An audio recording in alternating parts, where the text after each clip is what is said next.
আমাদের কষ্ট লাগে যে আমাদের আহত ভাইদের নিয়ে আজকে এখনো 6 মাস পরেও আমাদের রাস্তায় আসতে হচ্ছে। তারা লোভ, ক্ষমতার লোভে আজকে অন্ধ হয়ে গেছে। আপনারা শুনেছেন যে আমাদেরকে পর্যাপ্ত চিকিৎসা দেওয়া হচ্ছে, এমন চিকিৎসা দেওয়া হচ্ছে যে চিকিৎসার জন্য আজকে দেখছেন ভেরি পড়ে রক্ত এখনো 6 মাসে বেরোচ্ছে।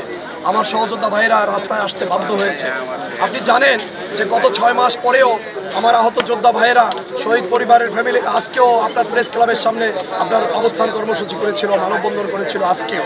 আর আমরা আহত যোদ্ধারা এই নিটোর এবং এই চক্ষু বিজ্ঞানের সামনে রাস্তার উপরে এই অন্ধকার রাত্রে, শীতের রাত্রে আমাদের কষ্ট লাগে যে আমাদের আহত ভাইদের নিয়ে আজকে এখনো 6 মাস পরেও আমাদের রাস্তায় আসতে হচ্ছে। সুতরাং আপনি যে কথাটা বলেছেন যে আমাদেরকে পর্যাপ্ত চিকিৎসা দেওয়া হচ্ছে, তো এই চিকিৎসা যদি দেওয়া হতো তাহলে আমাদের ভাইরা পর্যাপ্তভাবে সুস্থ হয়ে তার বাড়ি ফিরে যেত।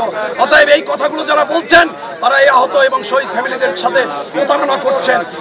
ক্যামেরায় ওয়াও, স্টাইল দেখাও, Xenon X21 পারলে ঠেকাও।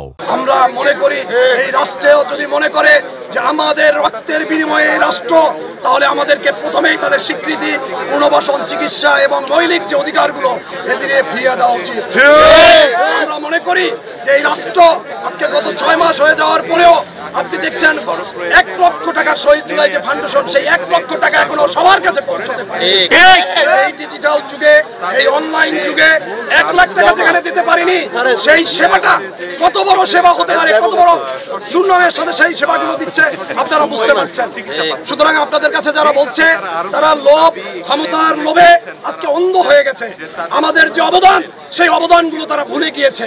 আমরা রাষ্ট্রের কাছে জানিয়ে দিতে চাই আমাদের রক্তের বিনিময়ে এই রাষ্ট্র, সুতরাং আমাদের নিয়ে আর তামাশা করবেন না। এই রাষ্ট্রে আমাদেরকে আর এভাবে রাস্তায় আসতে দিবেন না। এই রাস্তায় আমরা আসতে চাই না, কারণ এই সরকার আমাদের, এই সরকার বিব্রত করুক আমরা চাই না। সুতরাং আমাদের যে মৌলিক চাহিদাগুলো, এই চাহিদাগুলো পূরণ করবেন বলে আমরা আশা করি।